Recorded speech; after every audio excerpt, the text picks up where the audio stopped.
চলো আজকে বানিয়ে নিই হেলদি অ্যান্ড টেস্টি পোহা। তো প্রথমে কড়াইতে তেল গরম করে তার মধ্যে সর্ষে ফোড়ন দিয়ে দিচ্ছি।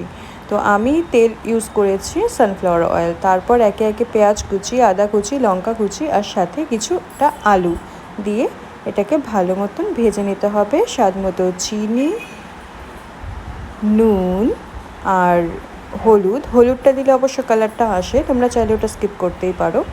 তো এই জিনিসগুলো দিয়ে, আর তোমরা যদি ঝাল খেতে পছন্দ করো তবে তার মধ্যে হালকা একটু লঙ্কা গুঁড়ো ইউজ করতে পারো।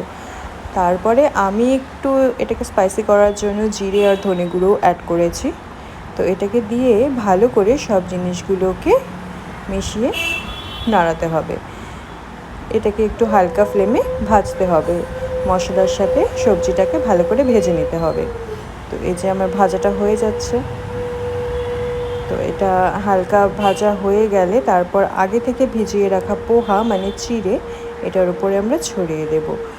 তারপরে হালকা একটু গরম মশলা গুঁড়ো ছড়িয়ে দেব, কারণ এটা একটু স্পাইসি করছে, যেহেতু বাচ্চারা খাবে না, বড়দের জন্য একটু স্পাইসিটা ভালোই লাগে।